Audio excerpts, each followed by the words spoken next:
everybody to this third bonus lecture covering the history of Israel. Now, in the previous lecture, we looked at the history of Israel from the time of the judges to the Jewish exile.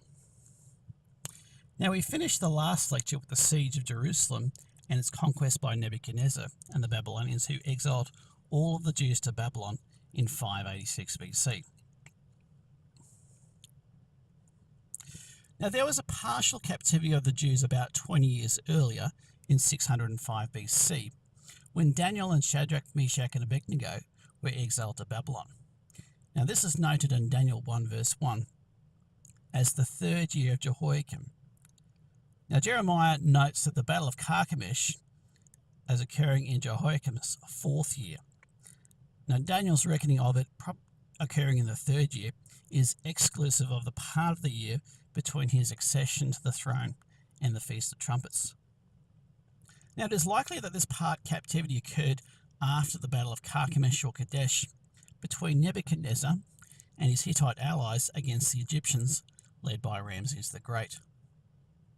The Babylonians won that battle and then took control of Syria and Judah. Now, it is from this first part captivity that the 70 years of Jeremiah's prophecy in Jeremiah 29:10 regarding the length of the Jewish captivity starts from, going to a few years after the fall of Babylon. Now, in Daniel 2, we read about a great dream that Nebuchadnezzar, the king of Babylon, had that Daniel interpreted for him. Now, God had given him a vision about the great empires to come right up until the return of Jesus Christ. It was a prophecy of 4 great kingdoms to rule the ancient world. Now, in Daniel 7, we read that Daniel also had a dream of these 4 great kingdoms, but instead of seeing a statue of a man made of gold, silver, bronze and iron, like Nebuchadnezzar did, he saw 4 wild beasts, a lion, a bear, a leopard with 4 heads, and a wild beast more terrible than the other 3. Now, these 3 great ancient empires are plainly identified from history as the Babylonian Empire, the Medo-Persian Empire, the Greco-Macedonian or Greek Empire, and the Roman Empire. Now, many people recognize the 2 legs of iron in the image as representative of the Western and Eastern Roman empires. Now, the Eastern Byzantine Empire lasted right up until the 14th century, when the Ottomans finally conquered Constantinople. Now, what is interesting is that the Russian emperor shortly before married a princess of one of the last rulers of the Byzantine Empire, and Russia believed that it carried on the mantle of the Roman Empire in the East, and consequently its rulers took on the title of Tsar, which is the Russian equivalent of Caesar. Now, the empire of the Russian Tsars lasted right up until the 20th century, coming to an end with the Russian Revolution. Now, it should be noted that Greece is also partly represented in the image as the 2 thighs. Now, this likewise implies a western and an eastern branch. The western part in mainland Greece and its Asiatic empire, which included the land of Israel right up until the time of the Maccabees. Now, what is also interesting about these great empires is how they also match the faces of the angelic creatures known as cherubs, which had 4 faces of different creatures. Now, the lion was the symbol of the Babylonian Empire, matching the lion face of cherubs. The second empire, the Persian Empire, worshipped Mithra, the bull or ox. The third empire, the Greek Empire, invented human philosophy, democracy, and the Olympics, the various humanities associated with man, matching the human face of cherubs. And the last face of cherubs was that of an eagle, and the eagle was the symbol of the Roman Empire. Now, following the Jewish exile to Babylon, Nebuchadnezzar, after a particularly long siege, destroyed Tyre, as per the prophecy in Isaiah 23. Now, his 7 years of insanity then followed this. Now, it is interesting to note that throughout the 7-year exile, Nebuchadnezzar's kingdom is protected and is ready and waiting for his restored leadership when God heals him. Now, surely many officials in this large kingdom had greedy ambition, so it seems evident that it was God's intervention that secured the kingdom for him. Now, following his return to health, he conquered Egypt in 564 BC, which was laid waste for 40 years, and its inhabitants exiled for 40 years, as prophesied by Ezekiel 29 and confirmed by Josephus and John of Neku. Now, Walter Kaiser Jr. wrote the following about Babylon. He wrote, "It was a huge square, 480 stadia, that's 55 and a quarter miles in circumference, making it nearly 2/3 the area of New York City, surrounded by a series of walls that made it virtually impregnable. Robert Caldaway, who excavated Babylon for 18 years, verified how security conscious Nebuchadnezzar was. The city walls were surrounded with, according to Caldaway, with a brick wall 22 1/3 feet thick, with a space outside that wall some 38 1/3 feet wide, then another brick wall 25 feet thick. In the event that this outer wall was breached, the invader would be trapped between the two walls. Inside the inner wall was another wall 12 feet thick. Numerous gates were installed in the walls. The most famous of these, the Ishtar Gate, now on display in the Pergamon Museum in Berlin, was 15 feet wide, and its arched passageway was 35 feet above the level of the street." Now, time and time again, the Bible's historical accuracy has been vindicated by archaeologists. Now, one example is Daniel's statement that Belshazzar was the last king of Babylon. Now, for centuries, historians say Daniel was wrong. According to them, Nabonidus was the last king of Babylon. But the critics were silenced when archaeologists dug up some Babylonian documents that stated Nabonidus named his son Belshazzar, a variation of Belshazzar. Now, according to a document called the Nabonidus Chronicle, Nabonidus entrusted the army and the kingship to Belshazzar while he campaigned in Central Arabia. Belshazzar was therefore the second ruler of Babylon who reigned in his father's absence. Now, this explains why Belshazzar wanted to make Daniel the third ruler in the kingdom, according to Daniel 5 and verse 16. Now, this minor detail is a wonderful example of the Bible's historical accuracy. Now, Nabonidus had command of the troops in the field while Belshazzar headed the defense of Babylon itself. And Herodotus reported, "A battle was fought at a short distance from the city of Babylon, in which the Babylonians were defeated by the Persian king, whereupon they withdrew their defences. Here they shut themselves up and made light of his siege, having laid in a store of provisions for many years in preparation against this attack." Now, Babylon had a few years of store of food within its walls, along with an endless supply of water from the mighty Euphrates River, which flowed right through the city. Now, given Babylon's unparalleled defences, the idea that the city could fall seemed absurd, but the handwriting was on the wall, quite literally. The palace revelry was interrupted by the shocking sight of a disembodied hand suspended in midair, writing something into the plaster of a wall in plain sight of the king. The king summoned the pagan priest to try to discern the message, offering to the one who could the position of third ruler in the kingdom. Now, after they couldn't, Daniel is brought in, and he then translates and interprets the 4 words on the wall, saying that the Babylonian kingdom would be given to the Persians. Now, surprisingly, Belshazzar follows through with investing the authority he promised, perhaps hoping to avoid the divine judgment. Now, when Cyrus's Medo-Persian army, encamped around the city, the Babylonians only laughed as they could survive a siege for years. But unknown to the Babylonians, Cyrus's army was able to divert most of the water of the Euphrates River, which flowed under the walls through the city.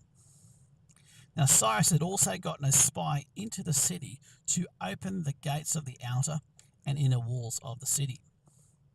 Now, with the river level lowered and the gates open, the army was then able to invade the city and conquer Babylon in 539 BC. Now, the prophet Isaiah was a prophet in the last days of the kingdom of Israel, before the northern kingdom of Israel was taken away by the Assyrians in 709 BC. Now, God gave the following prophecy through him, which came to pass to the letter nearly 200 years later, following the later captivity of the southern kingdom of Judah. He wrote, "Thus says the Lord to his anointed, to Cyrus, whose hand I have held, to subdue the nations before him and loose the armor of kings, to open before him the double doors, so that the gates will not be shut. I will go before you and make the crooked places straight.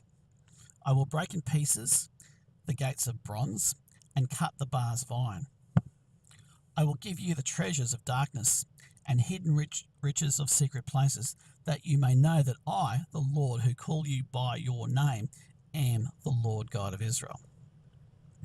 So some 200 years beforehand, God gave the very name of the king who would conquer Babylon, and even notes the specific detail of opening the double doors fulfilled by the spy who opened the gates of both the outer and inner walls of the city. Now, Josephus wrote that Cyrus was so impressed with the prophecy when the Jewish leaders showed it to him that he allowed the Jews who were captive in Babylon to go back and rebuild Jerusalem, fulfilling another part of Isaiah's prophecy, who says of Cyrus, "He is my shepherd, and he shall perform all my pleasure, saying to Jerusalem, you shall be built, and to the temple your foundation shall be laid," in Isaiah 44 and verse 28. Now, the Cyrus cylinder here confirms the declaration of Cyrus that allowed the Jews to return home and rebuild Jerusalem and the temple. Now, Darius the Mede received the kingdom when the Babylonian Empire fell, according to Daniel 5, verses 30 and 31. Now, Darius the Mede, according to the Nabonidus Chronicle, was Gubaru, who became the governor of Babylon under Cyrus the Great. Now, he would have been the King Darius in the famous story of Daniel being thrown into the lion's den. Now, Isaiah made another prophecy about Babylon about 200 years before it fell. He wrote, "It will never be inhabited or dwelt in for all generations. No Arab will pitch his tent there. No shepherds will make their flocks lie down there." That's Isaiah 13, verses 20 and 21. Now, today, the ruined city of Babylon is being restored by the Iraqi Department of Antiquities.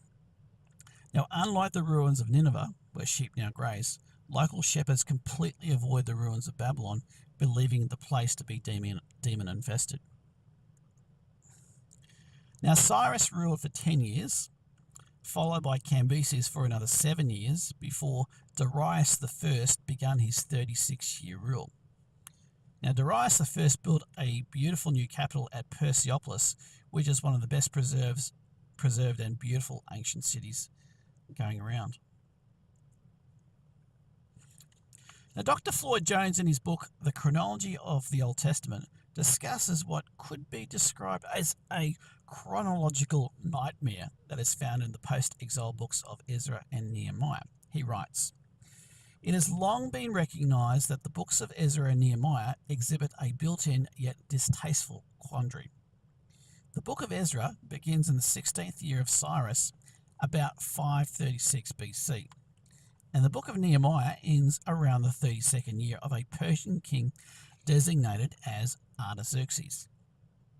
As nearly all scholars identify this monarch as being Artaxerxes I, the book of Nehemiah is seen to close near 434 BC. Now, thereby, these two books apparently span nearly 102 years, from 536 to 434. Within them, the names Ezra and Nehemiah are found throughout, beginning from the first year of Cyrus, at which time the men bearing these names are listed among the leaders returning from the Babylonian captivity with Zerubbabel, unto the end, or very nearly so, for Nehemiah. The unpleasantness produced by this is that although the context of the narrative seems to depict them as being the same two men, their ages become uncomfortably large. Now, being portrayed as leaders demands a minimal age of 30 in the first year of Cyrus, And when the 102-year span is added to this, Nehemiah would have been at least 132, and Ezra, who was last mentioned in the 20th year of Artaxerxes, a minimal of 121 years by the story's end. This is a problem for most, as biblical lifespans between these dates had shortened, coming in line with those of today. The fact that the books of Ezra and Nehemiah were originally only one volume makes this all the more troublesome. The predicament arises from a comparison of the lists of kings and Levites returning with Zerubbabel in the first year of Cyrus as Solrex of Persia and Babylonia, with the list of priests who sealed a covenant with Nehemiah. Now, the consensus of nearly all scholarship is that this latter event of sealing the covenant took place in the 20th year of Artaxerxes, 445 BC. The correlation reveals that at least 16 and possibly as many as 20 of those who returned in Cyrus's first year with Zerubbabel in leadership positions, hence 30 and older, were still alive in the 20th year of Artaxerxes I, if indeed most scholars are correct in assigning the Nehemiah covenant to that date. If this Artaxerxes were Artaxerxes I, as is currently taught, then this generation of leaders would have still been alive 91 years after they returned to Jerusalem. Now, the only way to resolve this chronological nightmare is if Artaxerxes at the end of the book of Nehemiah is a different Artaxerxes than Artaxerxes I.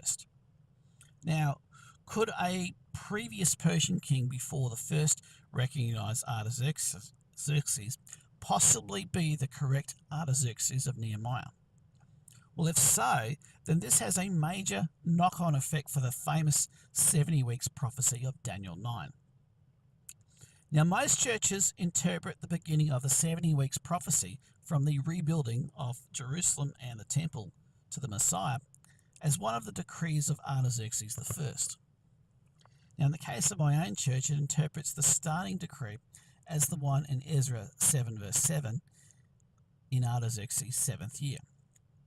Now, the 7th year of Artaxerxes I is believed to be 457 BC. And going forward 483 years, that's 69 times 7, from this date brings one to 27 AD when Jesus began his ministry. But if this Artaxerxes is not Artaxerxes I, then this decree occurred somewhat earlier than 457 BC. Now, the name Artaxerxes used in Ezra and Nehemiah is the Greek equivalent of Ahasuerus in the book of Esther. Now, this is a title rather than a proper name and means mighty king. Now, it could be used for any Persian king in the same way that Pharaoh can be used for any Egyptian king. Now, a king referred to as both Ahasuerus and Artaxerxes is petitioned by the Jews' enemies to have the work in Jerusalem stopped in Ezra chapter 4. Now, the petition is successful and the work is stopped until the 2nd year of Darius. Now, only one Persian king is noted as reigning between Cyrus the Great and Darius I, and that is Cambyses. Now, Cambyses is the king accepted here as the Ahasuerus of Ezra 4:6, and also the same as Artaxerxes in the next verse. So here we have another king commonly accepted as Artaxerxes who was not Artaxerxes I. Now, Dr. Floyd Jones, in his book The Chronology of the Old Testament, makes a great case for Darius I being the Ahasuerus who married Esther. Now, he uses two details relating to the number of provinces in the empire and another detail relating to some islands, showing this can only apply to Darius I, not Xerxes, who most scholars believe was Esther's husband. Now, the first book of Esdras recites verbatim Esther 1 and verses 1 to 3. The only change being that of replacing the name Ahasuerus with Darius. Now, this Darius is later firmly identified as Darius Hystaspes by relating that it was in the 6th year of this king's reign that the temple was completed. Now, while Dr. Jones supports Artaxerxes I as the Artaxerxes of Nehemiah, His evidence for Darius being the Ahasuerus who married Esther can be used to support the possibility of Darius I also being the Artaxerxes of Nehemiah, since the titles Artaxerxes and Ahasuerus are basically one and the same. Now, while not using Dr. Jones's evidence from Esther, Fred Coulter, in his book The Appointed Times of the Messiah, believes Darius I is the Artaxerxes of Nehemiah, who became king in 522 BC. Now, if we calculate the date for the 7th year of Artaxerxes' decree in Ezra 7, which involved the supply of gold and silver and other treasures to decorate the temple, identifying this Artaxerxes as Darius I, we have a date of 515 BC, almost immediately after the temple was completed in the 6th year of Darius, noted in the previous chapter in Ezra 6. So logically, decorating the temple would happen right after the temple is built, not 60 years after, with the conventional identification of Artaxerxes as Artaxerxes I. By identifying Artaxerxes in Ezra 7 as Artaxerxes I, scholars have added an artificial gap of 60 years into this book. Now, Ezra 6 has the temple being completed in Darius I's 6th year, and right after in Ezra 7, the decree to decorate the temple happens the year after in his 7th year. It is illogical for there to be a 60-year gap here, and then they decorate the temple. By identifying Artaxerxes in Ezra 7 as Darius I, we nicely resolve the chronological problem in Nehemiah, where Nehemiah and many of the same priests are there at the time of Cyrus and also at the time the wall is completed, supposedly 90 years later. Now, Dr. Floyd Jones says that some chapters are inset chapters that are flashbacks to the time of Cyrus, and that Ezra and Nehemiah live very long lives. However, this would make Nehemiah a very elderly man when he was Artaxerxes I cupbearer. Identifying Artaxerxes in Ezra and Nehemiah as Darius I is a far more comfortable fit. Now, by identifying Esther's husband as Darius I and not Xerxes, this means that she became queen the year after Darius I, in his 2nd year, allowed the temple to be rebuilt, and that was completed 4 years later. Now, the unchangeable law of the Medes and the Persians actually worked in favour of the Jews, as Darius could not rescind the temple rebuild decree once given. So, thwarted by that, the Jews' enemies then tried to use the unchangeable law of the Medes and Persians against the Jews. Since they couldn't stop the temple being built, they went all out to destroy the people. Now, if Darius I is the Artaxerxes of Nehemiah, then Nehemiah then hears of the state of the city and petitions Darius I in his 20th year in 502 BC to rebuild the city and the wall. Nehemiah and the Jews complete the building of the wall some 10 years later. Now, Nehemiah deals with the issue of Sabbath breaking in the last chapter of Nehemiah 13 before he completes his time as governor, overseeing the completion of the city and the wall in 490 BC. Now, the starting point of Daniel 9's 70 weeks prophecy is a command to restore and build Jerusalem. Now, notice it is Jerusalem and not just the temple that is specified in the starting decree. It speaks of the streets and the wall being built in troublesome times. Now, in relation to Jerusalem and the temple, there are 4 decrees recorded in the post-exile period noted in the Bible. Now, the first is Cyrus's decree in the 1st year to rebuild the temple, which Josephus confirms included rebuilding Jerusalem, as stated in Isaiah's prophecy about Cyrus. And this is dated to 539 BC. Now, the second is Darius I's decree in his 2nd year to complete the temple, dated to 520 BC, which saw its completion a few years later in 516 BC. Now, this one is only related to the temple, has nothing to do with Jerusalem per se. Now, the third is the decree commonly identified with Artaxerxes I in his 7th year in 457 BC. Now, many churches choose this one because 480 3 years, 69 plus 7, neatly fits between this one and the start of Jesus' ministry. However, the nature of this decree was only to beautify the temple. It had nothing to do with building either the temple, which was completed before it, or building Jerusalem. So it does not fit the criteria laid out in Daniel 9:25 for the starting decree. Now, the last decree is that in Artaxerxes' 20th year to rebuild the city and its walls. Now, if this Artaxerxes is Darius I, then the 20th year decree was given in 502 BC. Now, Daniel 9 says that there is a combined 69 sevens between the command to restore Jerusalem and the coming of the Messiah. Now, this combination is formed of two blocks of 7 sevens and 62 sevens. Now, theoretically, there must be some purpose to these two groupings of 49 years and 434 years, which is the 62 sevens. Now, the only two decrees that match the criteria of Daniel 9:25 as a starting point are Cyrus's decree of 539 BC and Darius I's 20-year decree in 502 BC. Now, even going forward from the latter one in 502 BC by 483 years only brings you to 19 BC. So there almost certainly appears to be a break or hiatus between the first 7 sevens and the remaining 62 sevens, which is a rather uncomfortable thought, as there is no clear scriptural indication as to when the second grouping of 62 sevens would then begin. Now, by using Darius I as the Artaxerxes in Ezra and Nehemiah, we find that Nehemiah and company complete the job of restoring Jerusalem, and Nehemiah finishes his governorship in 490 BC, exactly 49 years after Cyrus's initial decree to rebuild both Jerusalem and the temple in 539 BC.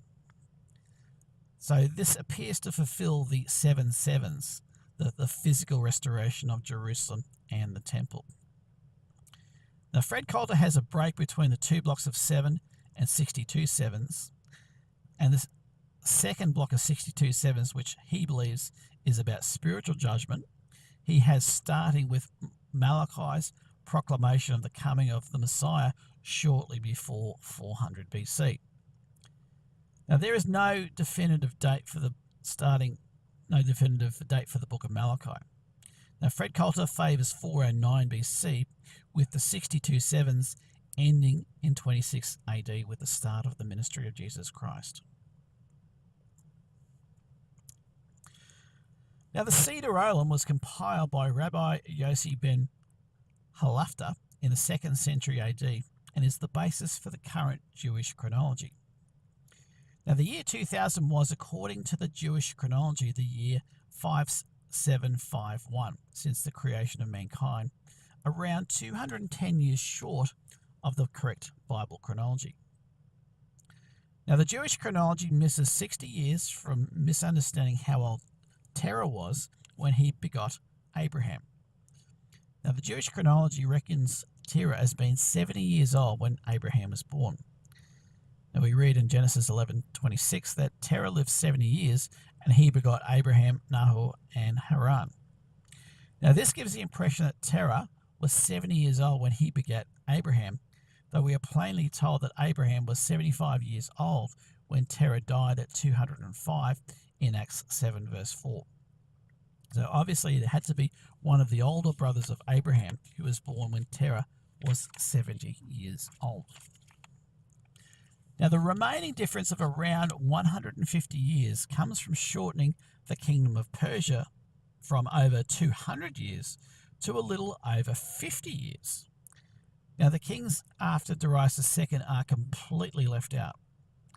Darius II is incorrectly noted as the King Darius, who Alexander the Great defeated. Now, the kings of the decadent phase of the Persian Empire, Artaxerxes II, III, and IV, are all left out, as well as Darius III, even though we have all their royal tombs. Now, in addition, the existing kings' reign lengths are greatly compressed. Now, Xerxes' reign and war against Greece is prophesied in Daniel 11, verse 2, where we read, "Behold, there shall stand up yet 3 kings in Persia," that's Cyrus, Cambyses, and Darius the First, "and the fourth, Xerxes, shall be far richer than all of them. And by his strength, through his riches, he shall stir up all against the kingdom of Greece." Now, the prophecy then skips past the reigns of Artaxerxes I and the remaining Persian kings to the time of Alexander the Great, when the Greeks would have their vengeance on Persia. "And a mighty king shall stand up, that shall rule with great dominion, and do according to his will. And when he shall stand up, his kingdom shall be broken, and shall be divided toward the 4 winds of heaven, and not to his posterity, nor according to his dominion which he ruled. For his kingdom shall be plucked up, even for others besides those." Now in Daniel 8, 20-22, a similar prophecy is given, which reads, "The ram which you saw, having 2 horns, these are the kings of Media and Persia, and the male goat is the kingdom of Greece. The large horn that is between its eyes is its first king. As for the broken horn and the 4 that stood up in its place, 4 kingdoms shall arise out of that nation, but not with its power." Now, this is a perfectly accurate prophecy of Alexander the Great defeating the Persians, then dying prematurely, and his kingdom being divided up between his 4 generals. Now, Alexander the Great died about 323 BC. Now, his kingdom was divided up amongst his 4 generals, as prophesied in the book of Daniel 200 years earlier. Now, the division based in Syria to Israel's north was ruled by the Seleucids. The other division based in Egypt was ruled by the Ptolemies. Now, the kings of these 2 Greek kingdoms are referred to as the king of the north and the king of the south, in the many amazing, detailed and accurate prophecies about them in Daniel 11, with Israel being piggy in the middle as these 2 kingdoms fought for control of the land of Israel. Now, one of the Seleucid rulers from the north was Antiochus Epiphanes. Now, he defiled the temple by offering a pig sacrifice to the god Jupiter Olympus. Now, he fulfilled the prophecy in Daniel 8 about the abomination of desolation in 167 BC, but nearly 200 years later, Jesus, in his famous Olivet prophecy in Matthew 24, said, "Therefore, when you see," future tense, "the abomination of desolation spoken of by Daniel the prophet, standing in the holy place, then let those in Judea flee to the mountains." Now, this is a dual prophecy with yet another future fulfillment to occur in the end time. Now, the original defilement of the temple and attempts to enforce idol worship didn't go over well with the Jewish people, and they rose up in rebellion. Now, after a great struggle, the Maccabees, who are also known as the Hasmoneans, succeeded in liberating the land of Israel. And they liberated Israel from the Greeks in 164 BC. Now, the Jewish festival of Hanukkah, also known as the Feast of Dedication or Feast of Lights, comes from this time when the temple was cleansed and rededicated following its defilement. Now, Hanukkah occurs in late December. Ernest Martin, in his book The Temples That Jerusalem Forgot, gives some evidence that indicates that the Maccabees actually rebuilt the temple stone by stone, interpreting the defilement as similar to the Old Testament statute about mold rendering a house no longer livable and needing to be pulled down and rebuilt. Now, one miracle alleged to have occurred at this time is where the Jews only had enough oil for the temple lights for 1 day, but the lights miraculously stayed on for 8 days when they finally had some new undefiled oil. Now, a Jewish mother was trying to explain this to a teenager, but the teenager just couldn't get it until she explained it this way. Imagine your iPhone continuing to work for 8 days without having to recharge it. He finally got the point. Now, to the west of Greece, a new power was emerging on the Italian peninsula, Rome. Now, Rome was believed to have been founded around 750 BC, around the time of the catastrophe that brought an end to the late Bronze Age. Now, it was founded by Romulus and Remus, names that are used for planets in the Romulan Empire in Star Trek. Now, by 100 BC, Rome had conquered eastern Spain, southern France, Greece, western Turkey, and Carthage in North Africa. And Rome then conquered Syria in 64 BC. Now, after Salome Alexandra, queen of the Maccabean kingdom over Israel, died, her two sons divided into civil war. Now, one of them bribed the Roman general Pompey, seen here, who then took advantage of the invitation by conquering Jerusalem and the Maccabean kingdom in 63 BC, thus bringing it under the Roman Empire. Now, what you have to appreciate in the New Testament is the recentness of the independence that the Jews enjoyed for almost 100 years under the Maccabees. Now, this fed their strong desire for independence in the time of Jesus.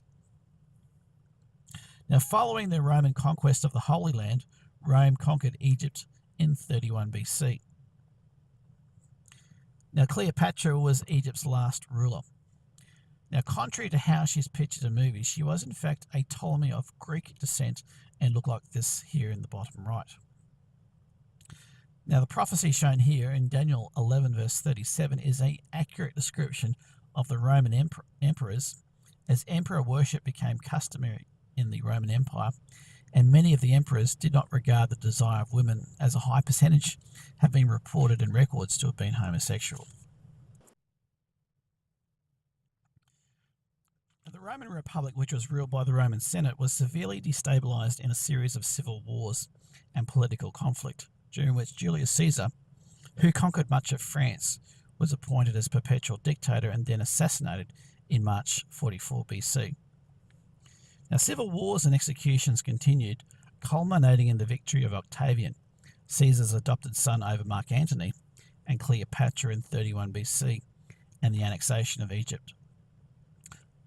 Octavian's power was now complete, and in 27 BC, the Roman Senate formally granted him the new title Augustus.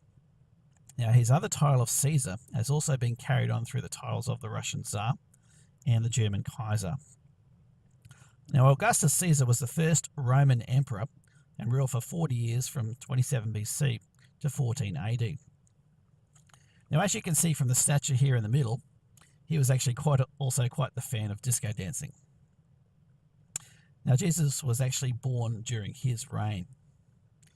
Now, his successor was his son Tiberius, who was Roman emperor at the time of Christ's ministry and death. Now, Herod the Great's son, Herod Antipas, built and named the city of Tiberias on the southwest shore of the Sea of Galilee after the Roman Emperor Tiberius. Now, after Rome took over Judea in 63 BC, Pompey's Judean representative, Hyrcanus, was succeeded by his courtier Antipater the Idumean as the first Roman procurator over Judea. Now, Antipater was the father of Herod the Great, who was also an Idumean, a descendant of Edom, who have been traditional enemies of the Jews. Now, Herod the Great ruled from 37 BC to 4 BC. Now, the reason that the first Herod was called the Great probably has a lot to do with his building accomplishments. Now, Herod has some very talented builders working for him, and some of his great building achievements include the Herodium, a man-made mountain with a great palace on top not far from Bethlehem, and his palace with 3 tiers with great pools with mountain views at the top of Masada. Now, Herod also enlarged the temple in Jerusalem. Now, under the great stone platform built in Herod's time where the Dome of the Rock stands, and close to the Wailing Wall, is one raised stone about 15 metres long and 3 metres high that weighs about 520 tonnes, that engineers even today would struggle to lift with the world's largest cranes. Now, Herod also built a great maritime port and palace in the Mediterranean Sea at Caesarea, which included a Roman theatre, an hippodrome for chariot racing, And you might be able to see at the top of the photo on the right there, part of the great water aqueduct that he had built for bringing in fresh water. Now, in the minds of most people, Rome ruled the whole civilized world at this time as an unchallenged superpower.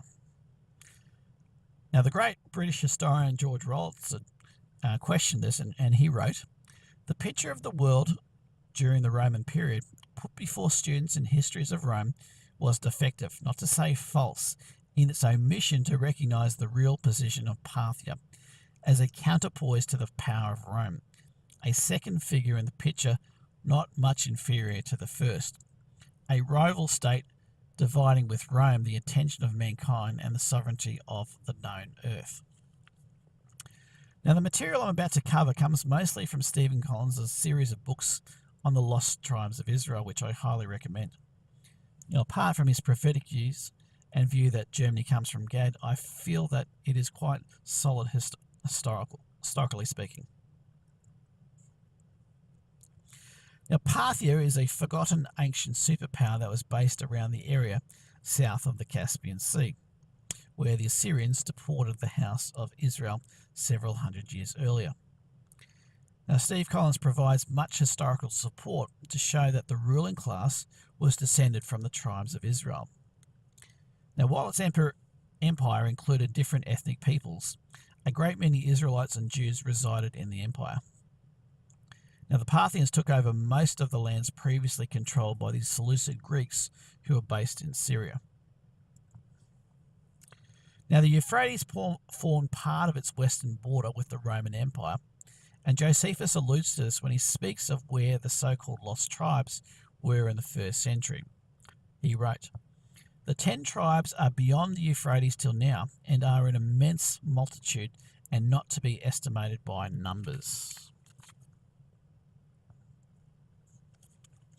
Now, the Roman general Crassus, known for his greed and avarice, and for defeating the slave army of Spartacus, invaded a few of the vassal states of Parthia in the Middle East for its gold and treasure, including a solid gold beam weighing over 300 kilos from the temple in Jerusalem. Now, it was offered by the high priest in exchange for him sparing the rest of the temple's gold, but he broke his oath and took off with all the gold. Now, at the Battle of Carrhae in 53 BC, he lost his life in one of Rome's greatest ever defeats, with 7 Roman legions being completely massacred. Now, Carrhae is also known as Haran, near the Syria-Turkey border, where Abraham lived before he moved to the land of Canaan. Now, Parthia's superior archers on horseback broke the back of the Romans, much like Henry V's longbow archers did at the famous Battle of Agincourt, when the English beat the much larger French army. Now, the untrustworthy Crassus had his right hand cut off, as well as his head, into which molten gold was poured into in front of the Parthian and Armenian kings when they made peace after the battle. A rather tragic end indeed for Crassus. Now, in 40 BC, Parthia attacked the Romans and defeated them again, conquering Syria and Judea and parts of Turkey. Now, the Jews reasserted their independence, and a Jewish prince, Antigonus, ruled Palestine as a Parthian satrap for 3 years to 37 BC, when Rome counterattacked and reclaimed their lost territories, including Judea, which Herod the Great then began to rule. Now, Rawlinson records that the short period of Parthian rule was mild and just and preferred to Roman rule.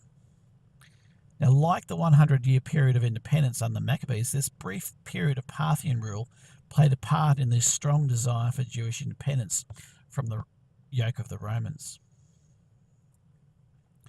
Now, after recapturing their lost territories of Syria and Judea, the Romans under Mark Antony invaded Parthia in 37 BC with a force 3 times that of Crassus's army. The Parthian army wiped out Antony's supply columns and 10,000 Romans. Mark Antony was lucky to escape with his life and as many soldiers as he did, as the Roman invasion turned into a complete Parthian victory. Now, a ceasefire of hostilities between the two great empires followed this second great Roman defeat. In 1 AD, when another Roman invasion seemed imminent, Parthia and Rome avoided hostilities diplomatically as each army stood on either side of the Euphrates. It was Roman policy at this time not to do anything that would provoke a war with the Parthians, who had kicked their butts twice before. Now, while Parthia was ruled by a dynasty known as the Assassids, there was no custom of the throne being inherited by the oldest son. Any relative of the king could be chosen as the king. The Roman historian Strabo wrote, "The council of the Parthians consists of two groups, one that of the kinsmen, and the other that of," note this, "the wise men and magi, from both of which the kings were appointed." Now, they even had the power to depose and replace a king, as in the case of Mithridates in 56 BC.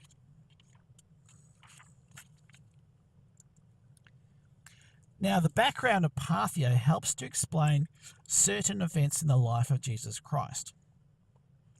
Now, the wise men of the Parthian nobility and their priesthood were known as magi. And we know from Matthew 2, verse 1, that wise men or magi from the east came to visit Jesus when he was born. Now, the ruling family of Assassids often bore names that derive from Phares, one of the sons of Judah, and possibly may have even been related to the royal family of David. Now, the Magi inquired of him who was born King of the Jews. They had an interest in his royal bloodline, and it is possible Jesus could have even been considered closely related enough to the royal Parthian line to be a candidate for the Parthian throne, given the lengths they went to travel from Parthia into Roman territory. Now, Herod the Great, known for his cruelty, is surprisingly deferential to the Magi when they inquire of him who was born King of the Jews. Now, this is only understandable in the light of relations at the time between Rome and Parthia, and Caesar's policy of not provoking the Parthians. Now, in Matthew 2, verse 3, it says that all Jerusalem was troubled when the Magi arrived in Jerusalem. It was a very public affair. Now, given the treasures they presented to Jesus, which could have been later used to fund his ministry, it is likely that there would have been a huge escort of perhaps a few thousand Parthian soldiers to protect these Parthian nobles and the treasures they brought with them. Now, Herod the Great died in 4 BC around Passover time, and in his will he divided his kingdom up amongst his 3 sons. Now, the sons all contested the will and went to see the emperor in Rome. Now, a contingent of Jews also went to Rome to tell the emperor that they'd had enough of the Herods and did not want Herod Archelaus to rule over them. Now, Augustus honoured Herod the Great's will, and when Herod Archelaus returned, he tracked down those Jews who had tried to persuade the emperor not to give him Judah, and he brutally killed them and their families. Now, we read in Luke 19 one of Jesus' parables, in which he said the following: "As they heard these things, he proceeded to tell a parable, because he was near Jerusalem, and because they supposed that the kingdom of God was to appear immediately. He said, therefore, a nobleman went into a far country to receive for himself a kingdom and then return. Calling 10 of his servants, he gave them 10 minas and said to them, 'Engage in business until I come.' But his citizens hated him and sent a delegation after him, saying, 'We do not want this man to reign over us.'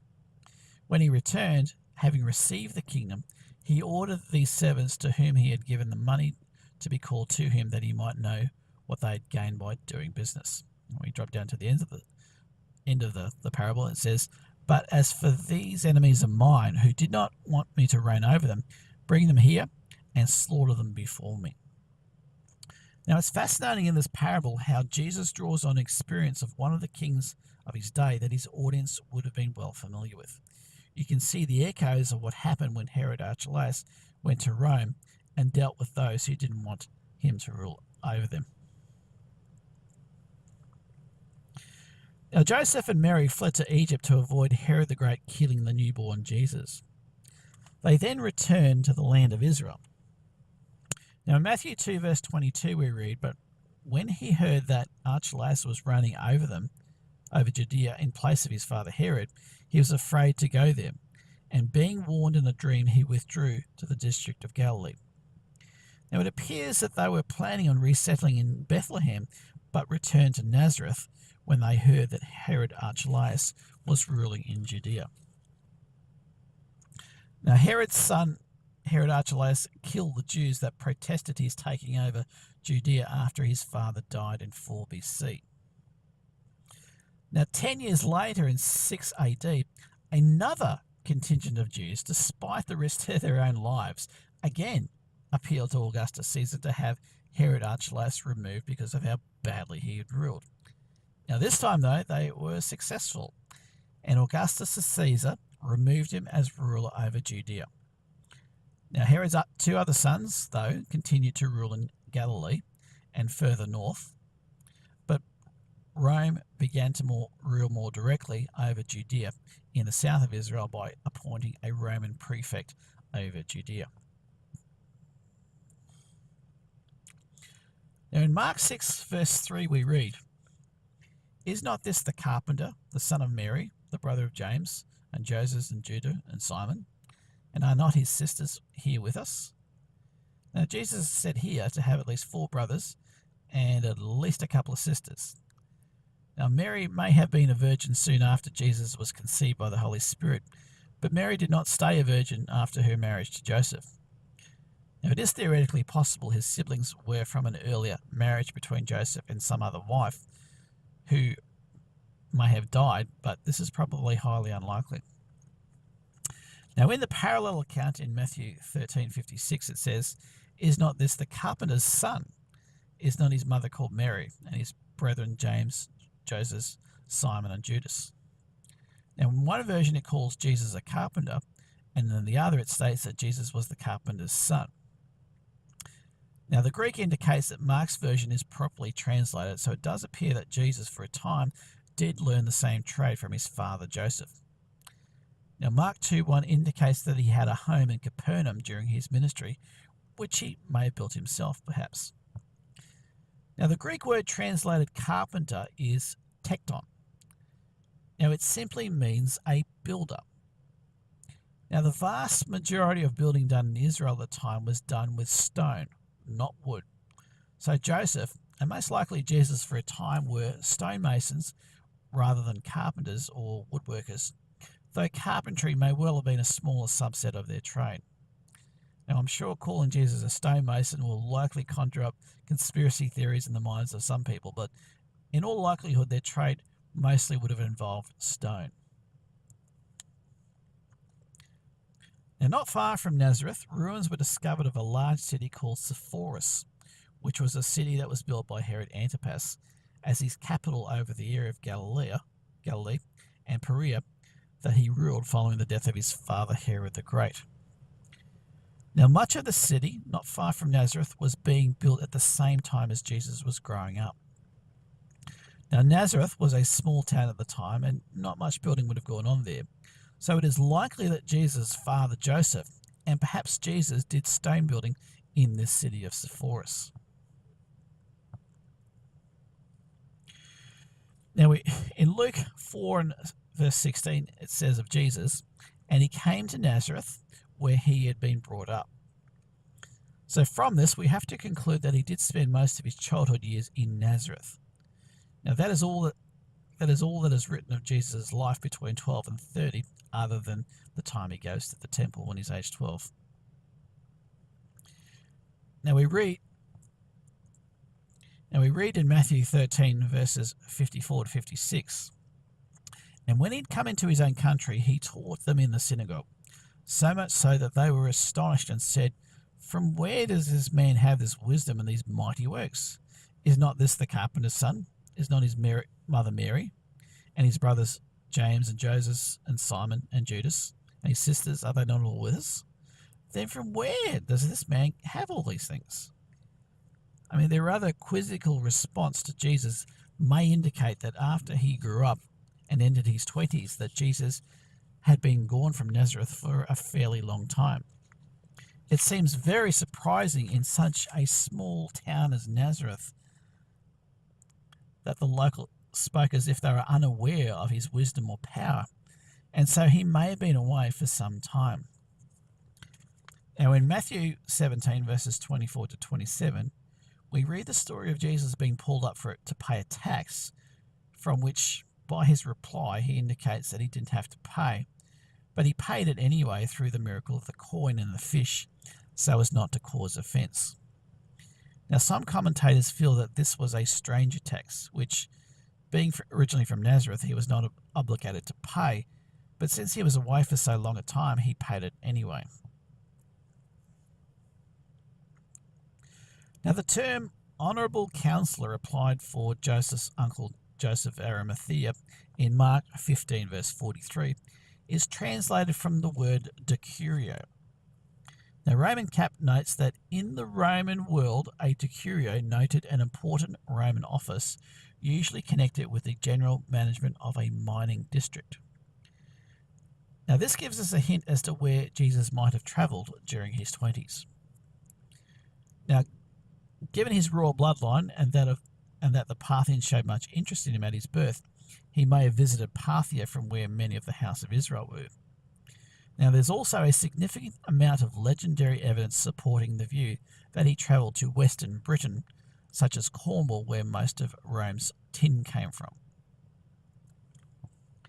Now, a 15th century document notes that Joseph of Arimathea converted King Avaragus, an early British king, to the Christian religion, and gave him and his party 12 portions of tax-free land around Glastonbury, noted also in the Domesday Book.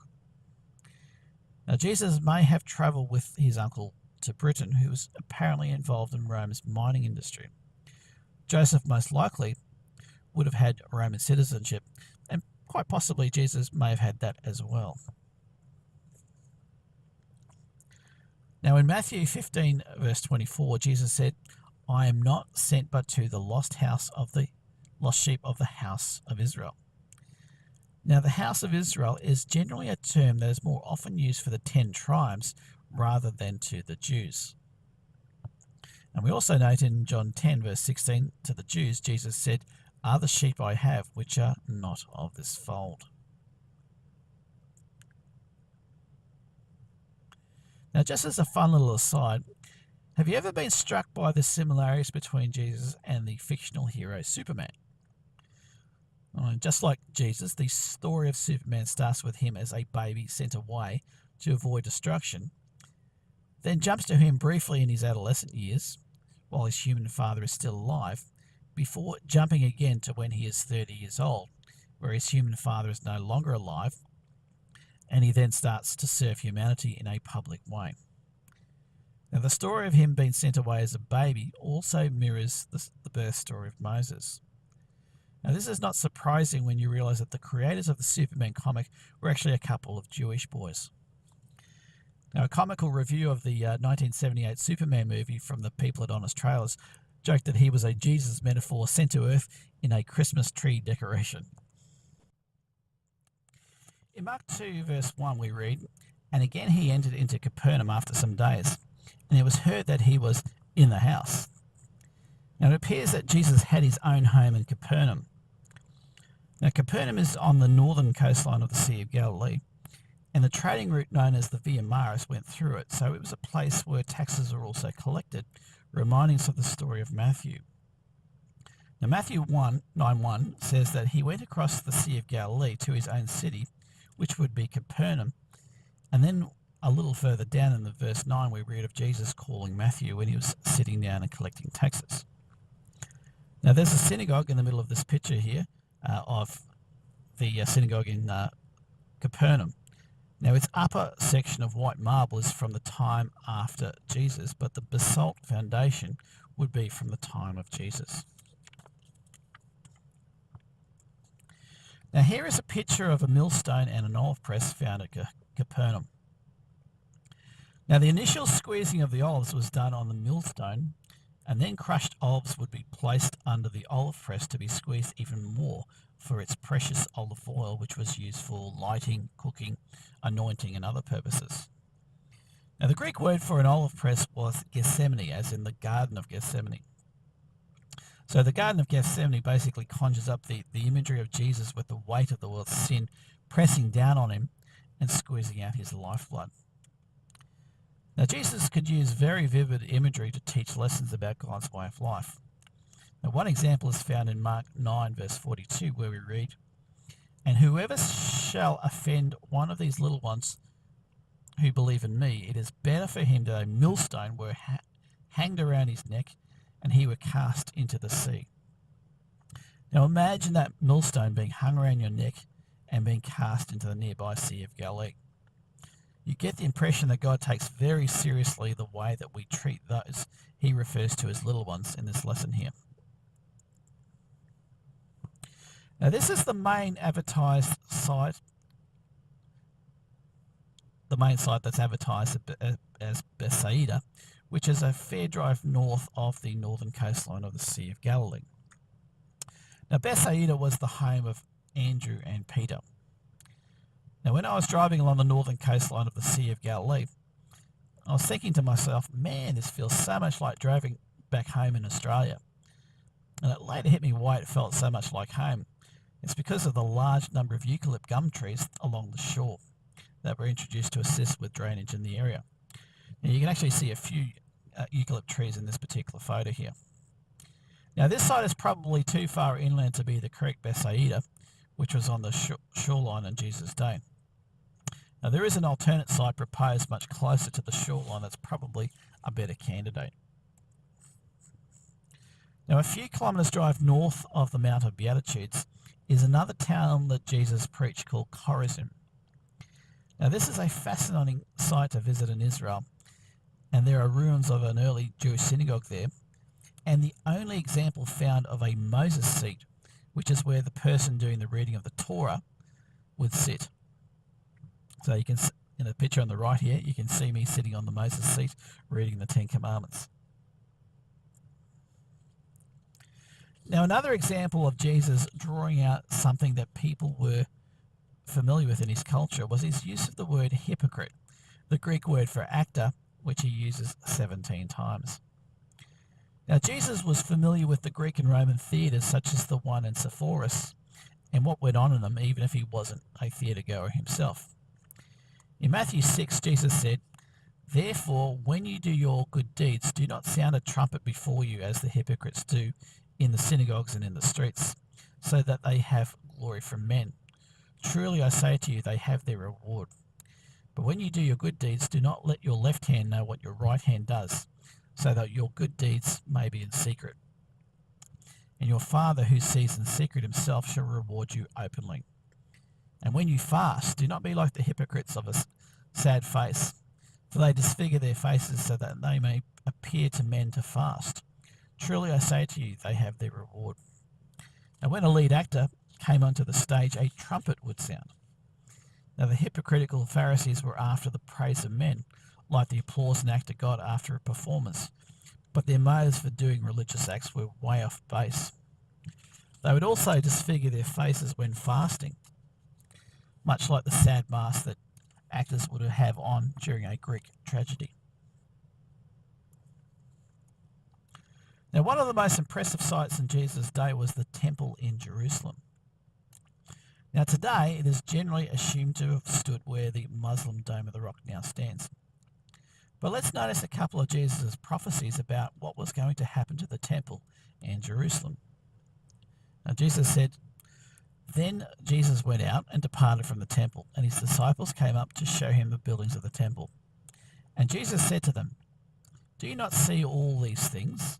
Assuredly I say to you, not one stone shall be left upon another that shall not be thrown down.'" Now in Luke 19 verses 41 to 44, Jesus also said, "Now as he drew near, he saw the city and wept over it, saying, 'If you had known, even you, especially in this your day, the things that make for your peace, but now they are hidden from your eyes. For days will come upon you when your enemies will build an embankment around you, surround you, and close you in on every side, and level you, and your children within you, to the ground. And they will not leave in you one stone upon another, because you did not know the time of your visitation.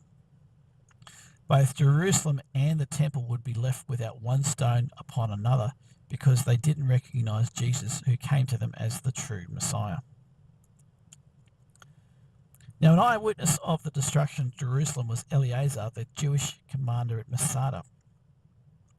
Now, in AD 73, 3 years after the war that was finished in Jerusalem, he stated, "Where is the city that was believed to have God himself inhabiting therein? It is now demolished to its very foundations, and has nothing left but that monument of it preserved. I mean the camp of those Romans that destroyed it, which still dwells upon its ruins. I cannot but wish that we had all died before we had seen that holy city demolished by the hands of our enemies, or the foundations of our holy temple dug up after so profane a manner." Now here is a view of Jerusalem today from the Mount of Olives, which is east of Jerusalem. Now look at that massive stone platform that the Dome of the Rock sits on today. Now those lower stones are universally agreed to have been built by Herod the Great. Now if that is so, can you see a major contradiction between the accepted belief that this was where the temple stood with Jesus' prophecies, and the eyewitness statement of Eleazar that we just looked at? Now if those stones were indeed built by Herod, and if the general at Masada's statement is correct, then that the temple was dug up to its very foundations, and only the camp of the Romans was left, what must this stone platform have been in the time of Jesus? Well, it had to have been the Roman fort called Fort Antonia. Now notice how Josephus described the Fort Antonia. He said, "Now as to the Tower of Antonia, it was situated, its entrance was, at the corner of two cloisters colonnades of the court of the temple, of that on the west and that on the north. It was erected upon a rock of 50 cubits in height, and was of a great precipice. It was the work of King Herod, wherein he demonstrated his natural magnanimity." Now remember that enormous raised western stone, 15 feet long, weighing over 500 tons, I mentioned before. Now in the first place, the rock itself was covered over with smooth pieces of stone from its foundation. The inward parts had the largeness and form of a palace. It had been parted into all kinds of rooms and other conveniences, such as courts and palaces for bathing, and broad spaces for camps, military training areas, insomuch that by having all conveniences that cities wanted, it might seem to be composed of several cities." End of quote. Now a Roman legion was formed of 5,000 soldiers, and there was at least one full legion based in Jerusalem, and so the fort was a lot bigger than it is usually depicted as. A typical Roman camp was around 400 by 500 metres, close to the size of this stone platform on which the Dome of the Rock now sits. So, if this was Fort Antonia, you're probably asking by now, just where was the temple? Well, Josephus stated that the fort was to the north of the temple, so Josephus places the temple south of the Roman fort. The Roman historian Tacitus gives us another major clue. He wrote, "The temple resembled a fortress and had its own walls, which were more laboriously constructed than the others. Even the colonnades with which it was surrounded formed an admirable outer defence." And notice this, it contained an inexhaustible spring. Now there was a spring that lay underneath the temple complex. Now there are two reasons why it was located near a spring. One, living water symbolically flow from the throne of God, and two, water in abundance was needed for the sacrifices. Now the Gihon spring is the only spring in Jerusalem, and is around 250 metres or 700 feet south of where the southern wall of the stone platform where the Dome of the Rock is today. Now, this is a great photo that was taken before much of the excavations that took place from the 1960s on, that shows why the city of David was a great defensible location with its own water supply. Now, the Gihon Spring was where the tabernacle resided before the temple was built in Solomon's day. Now, we read in 1 Kings chapter 1, so Zadok the priest, Nathan the prophet, had Solomon ride on King David's mule and took him to Gihon. And then Zadok the priest took a horn of oil from the tabernacle and anointed Solomon. And they blew the horn, and all the people said, "Long live King Solomon." Now, this moment of Solomon's anointing as king is immortalized in the British royal coronation theme written by Handel called Zadok the Priest.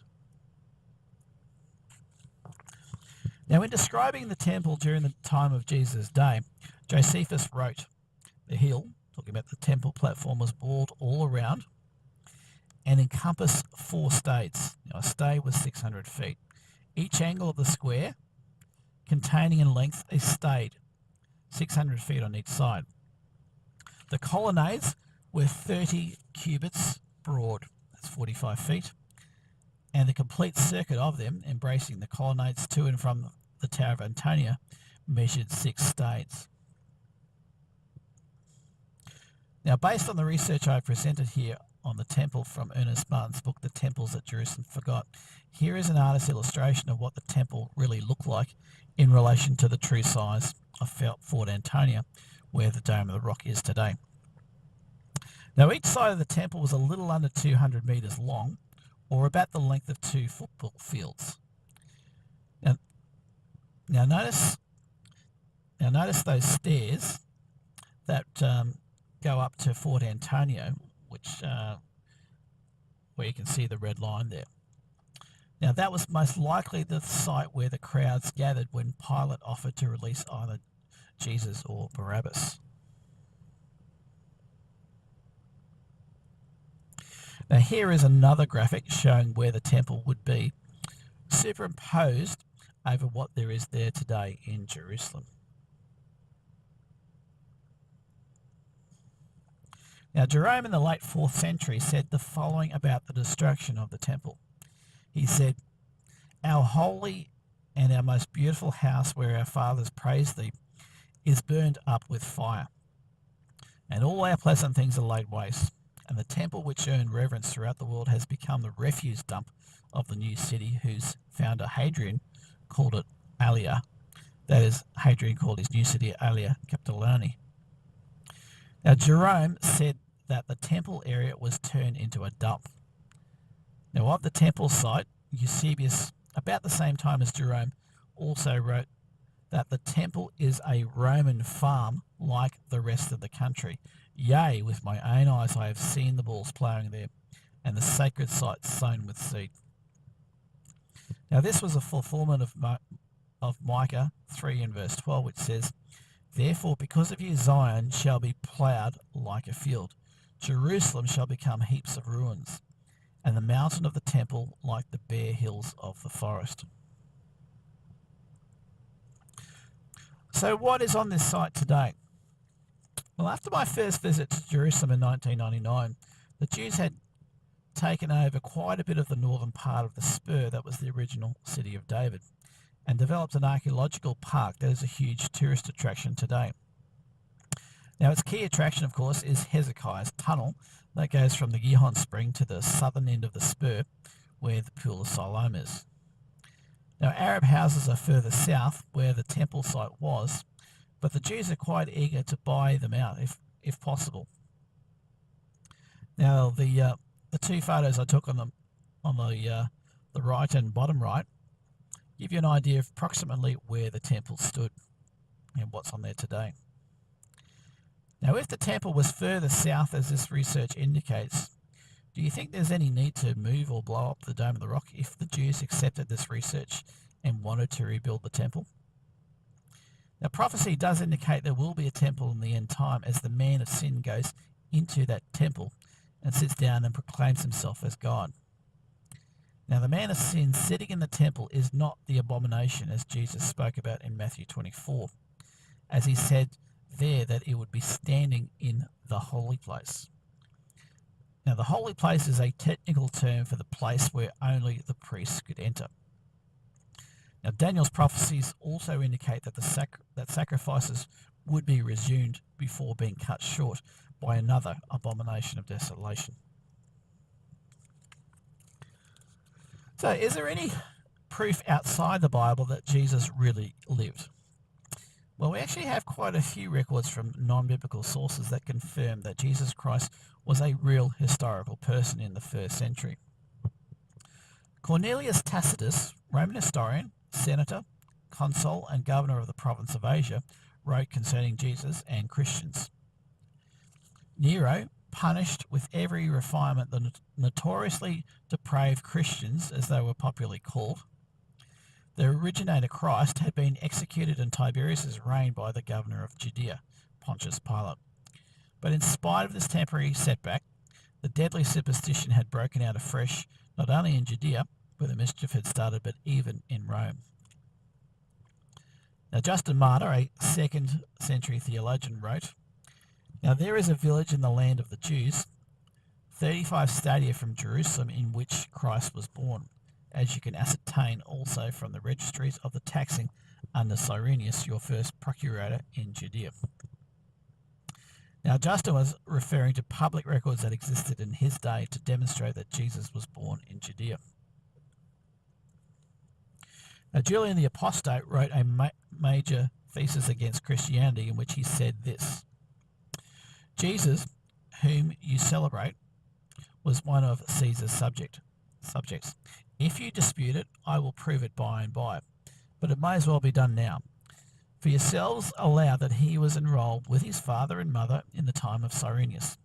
But Jesus, having persuaded a few among you, and those the worst of men, has now been celebrated about 300 years, having done nothing in his lifetime worthy of remembrance, unless anyone thinks it's a mighty matter to heal lame and blind people and exorcise demon acts in the villages of Bethsaida and Bethany."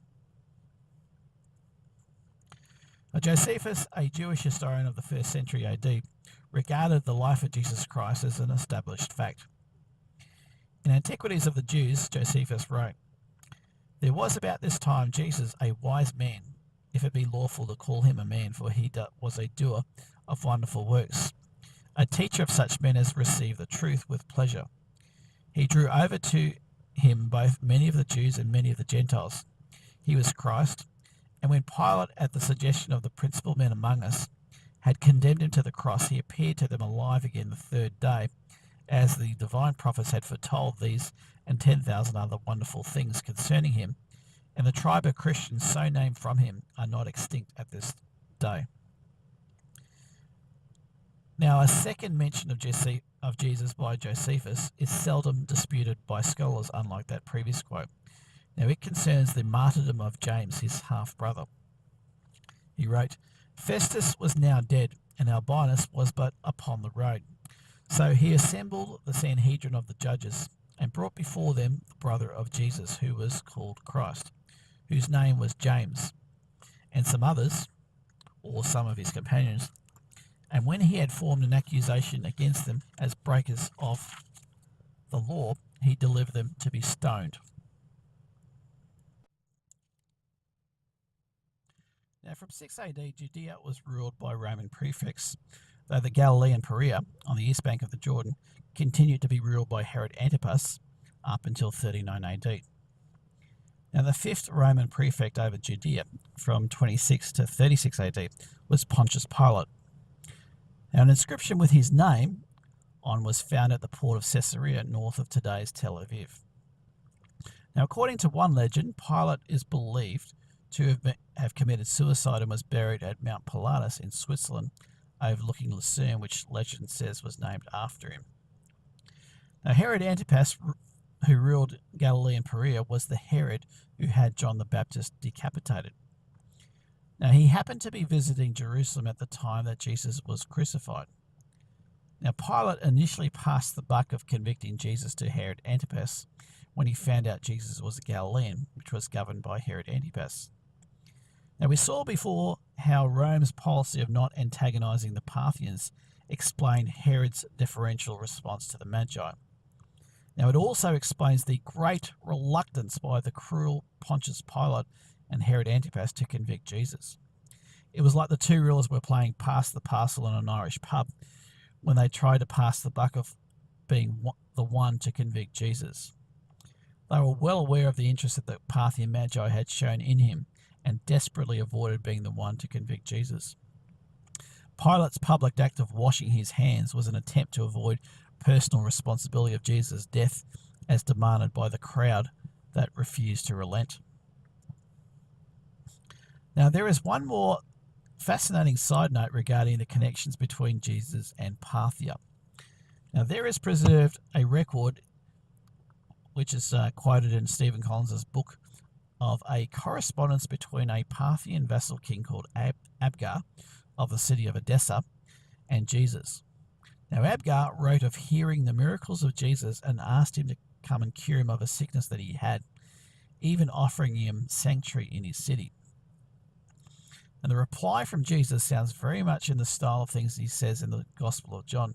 And Jesus said he has to complete what he has been given to do before being taken up to the one who sent him, but mentioned he would send one of his disciples to cure him. Now, Thaddeus, mentioned in Mark 3 verse 18, according to records, did go to Edessa and Abgar was healed. Now, Abgar is quoted as saying that he believed in Jesus so strongly that he wanted to take an army and destroy those who crucified him had he not been prevented by the imperial power of Rome to do so. Now, regarding how long he would be in the grave for, Jesus stated very plainly, "For as Jonah was 3 days and 3 nights in the belly of the great fish, so will the Son of Man be 3 days and 3 nights in the heart of the earth." Now, despite this very plain statement, most of mainstream Christianity cannot count, as it believes that Jesus died on Friday afternoon and rose a day and a half later on Sunday morning. Now, if the resurrection took place at the same time of day as when Jesus was buried, that is just before sunset, only 3 days later, then this would place the resurrection close to sunset on the Saturday, not Sunday sunrise, as is commonly assumed. Now, John 19, verse 31 states that the Sabbath that they were coming into was a high day. Now, Jesus kept the Passover the night before his crucifixion on Nisan 14, the day designated as Passover in Leviticus 23:5. Now, he died during the day part of that same Passover day. Now, this was the day before the annual Sabbath, Nisan 15, the first holy day of the Feast of Unleavened Bread, which started at sunset.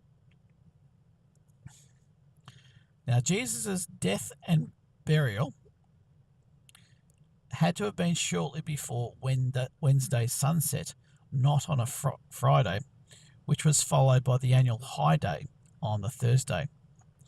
Now, in chronological order, Luke 23 verses 54 to 56 states that Jesus was buried. The Sabbath drew on, that is the high day which fell on Thursday that year. They returned to prepare spices, which would have happened on the Friday, as they wouldn't have done so on the high day of unleavened bread, and then rested on the weekly Sabbath. Now, just where exactly was Jesus crucified and later buried and resurrected? Well, in Hebrews 13 and verses 10 to 13, the Apostle Paul wrote, "We have an altar from which those who serve the tabernacle have no right to eat. For the bodies of those animals whose blood is brought into the sanctuary by the high priest for sin are burnt outside the camp," talking about the sin offerings.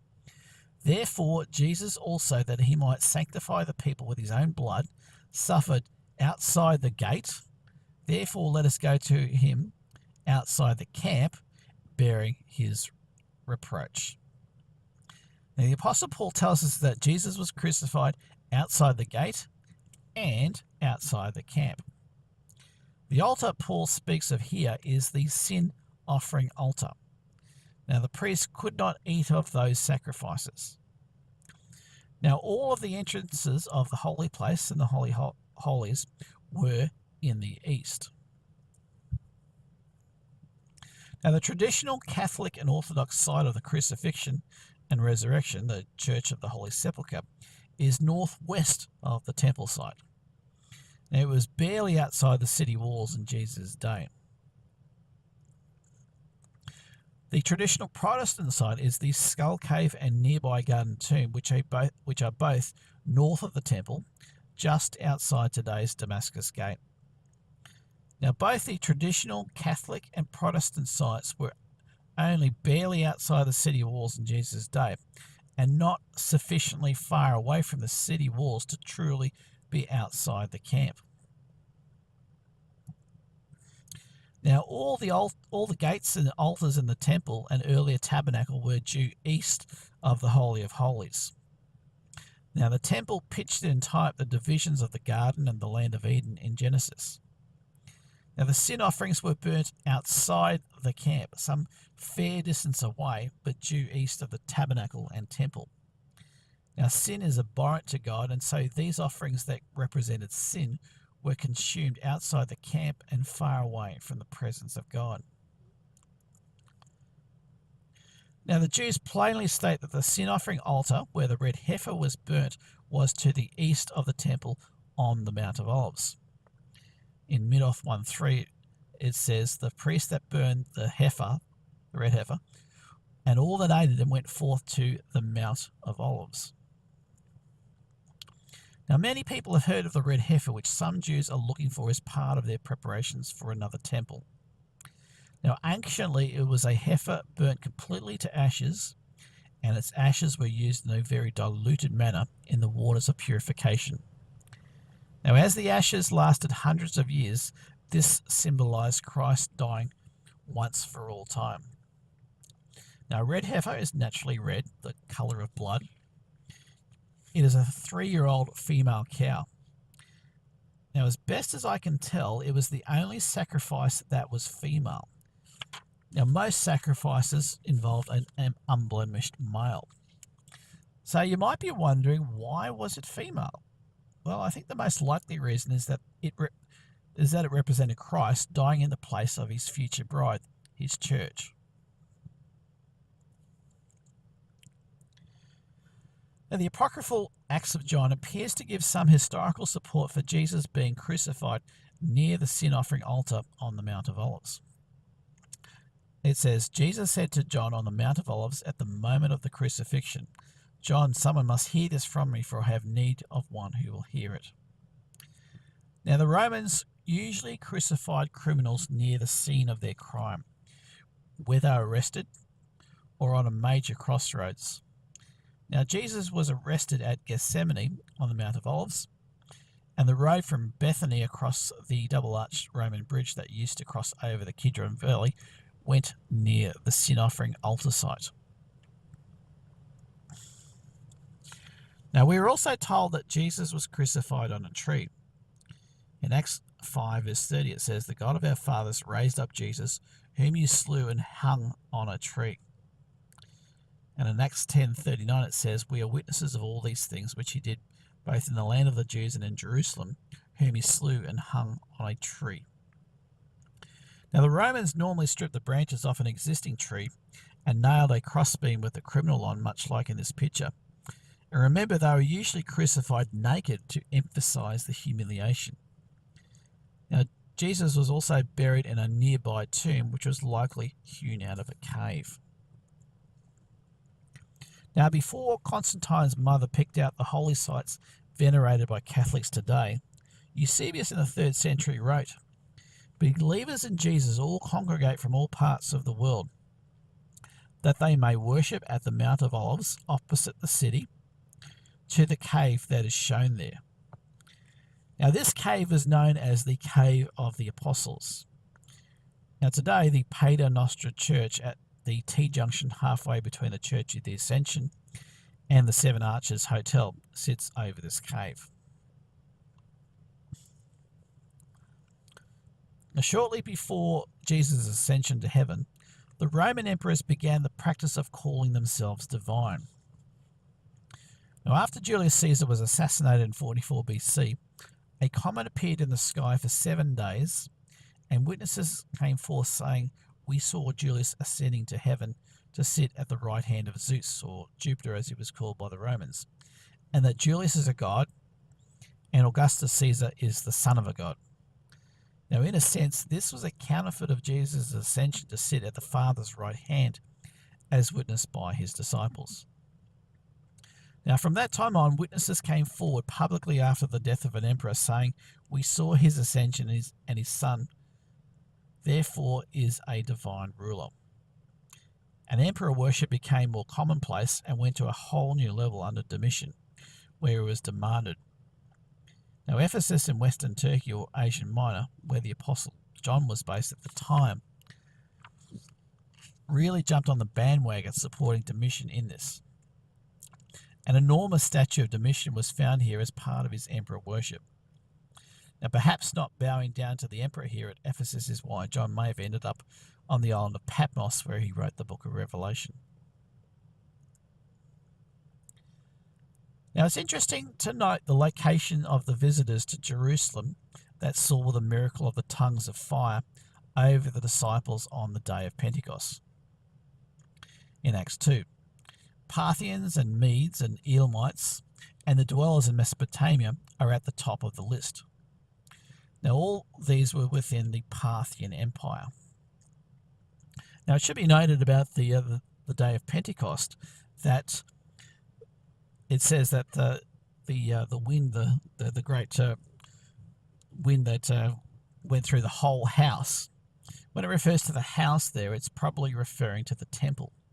As when Peter gave his sermon, he talked about it being the third hour of the day, around 9 a.m. when the morning sacrifices were. Now, the original apostles were sent primarily to the house of Israel, while Paul was the apostle to the Gentiles. Now, many of them went to the Parthian Empire with the gospel. And Peter himself went to Babylon, as it says in 1 Peter 5:13. Now, James opened his epistle by saying, "James, a servant of God and of the Lord Jesus Christ, to the 12 tribes in the dispersion."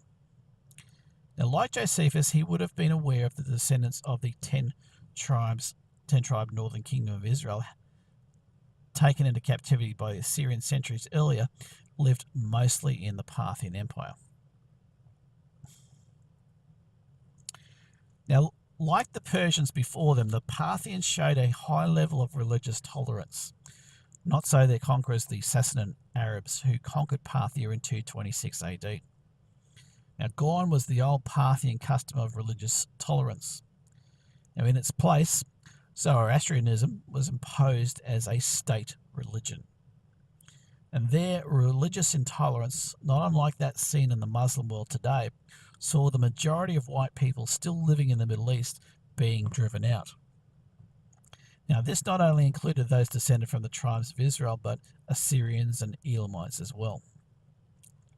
Now, the term Caucasian is a traditional historic name commonly applied to the white race.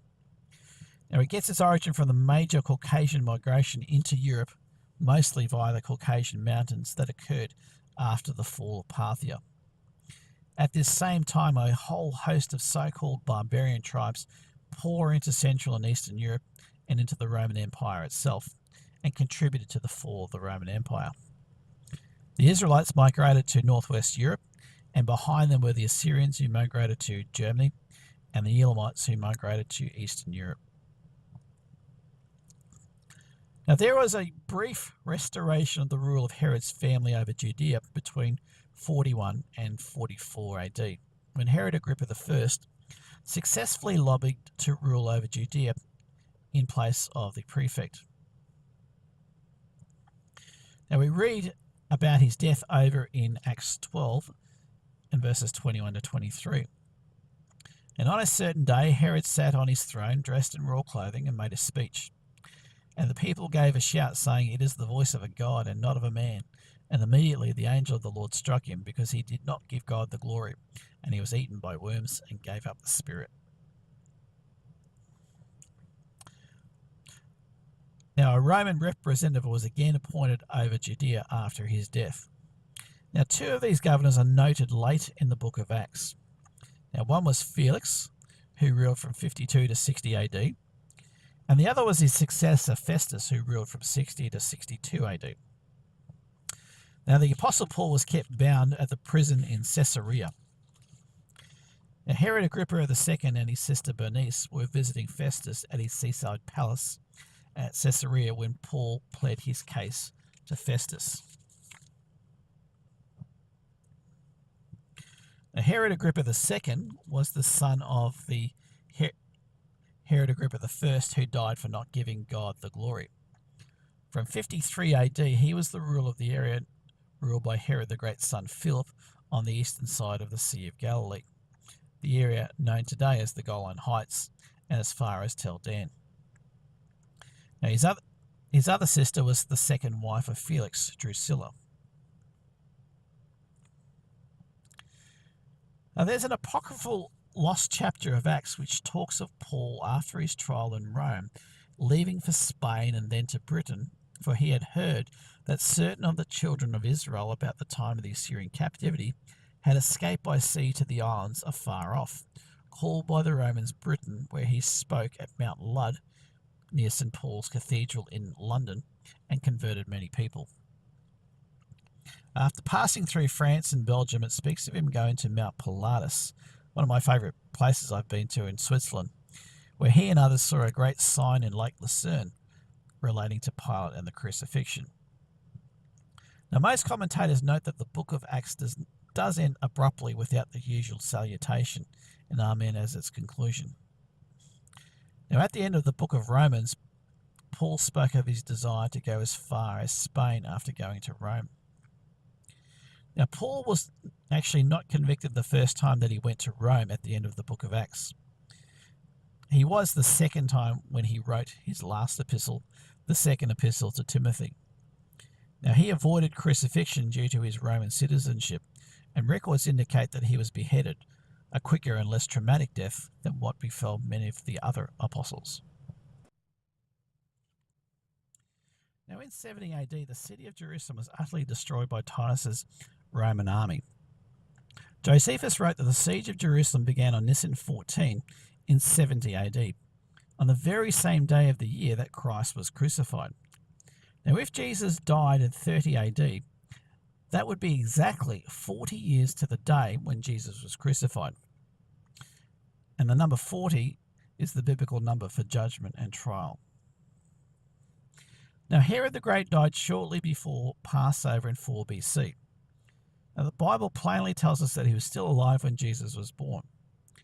Now, if this is correct, then Jesus could not have been born 6 months later in late 4 BC after Herod the Great died. This would mean that the latest date for Christ's birth was around the Feast of Tabernacles in 5 BC, and therefore Christ's crucifixion would have to have been in 30 AD, remembering that 1 BC is followed by 1 AD and there is no 0 year. Now, some people dispute that Passover was on a Wednesday in the year 30 AD and say it fell on a Friday in that year. Now, one problem with retro-calculating the day of the week that Passover fell on in that year is knowing the correct years in the 19-year calendar cycle to add a leap month. So if you get this wrong, it will throw out your retro calculation. Now, another supporting proof for 30 AD being the correct year in which Jesus was crucified are Jewish records that record 4 miraculous events that started 40 years before the temple was destroyed and continued every year until Jerusalem fell. Now, the Jerusalem Talmud says the following: 40 years before the destruction of the temple, the western light went out, the crimson thread remained crimson, and the lot for the Lord always came up in the left hand. They would close the gates of the temple by night and get up in the morning and find them wide open. Now, these huge gates took 20 men to open and close, so to have them open by themselves would have spooked them out, much like some poltergeist movie. Now, the number 40 is the biblical number for judgment and trial. These miraculous signs, like those that occurred on the day of Jesus' crucifixion, the darkness, earthquake, and rising from the grave of many saints, seem to be signs from God pointing the Jews to the fact that Jesus was indeed the Son of God and the true Messiah. Now, here are the Roman emperors that ruled during the first century. Tiberius, like in Captain James Tiberius Kirk, was the Roman emperor when Jesus performed his ministry and was crucified. Now, Tiberius was followed by the very hedonistic Caligula, who ruled for 4 years from 37 to 41 AD. Now, following Caligula was Claudius, who ruled between 41 and 54 AD. Then Nero, who ruled from 54 to 68 AD. Now, most of the New Testament was written during their reigns. Now, most of Paul's epistles were written between 50 and 64 AD. Nero was Roman emperor when Paul was first imprisoned in Rome. Now, there were then 3 emperors who ruled less than a year before Vespasian ruled for 10 years between 69 and 79 AD. Now, the Jewish revolt that saw Jerusalem and the temple destroyed happened during his reign in 70 AD. Now, the Roman general who led the destruction of Jerusalem was Titus, who became the next Roman emperor for a couple of years between 79 and 81 AD. Now, he was followed by Domitian, who reigned from 81 to 96 AD, and was the one who imprisoned the last apostle, the Apostle John, on the island of Patmos, where he received the visions recorded in the book of Revelation. Well, that brings us to the end of the Apostolic era and the end of our bonus lectures covering the history of Israel. I hope that you've enjoyed these and learned plenty from them. Thank you.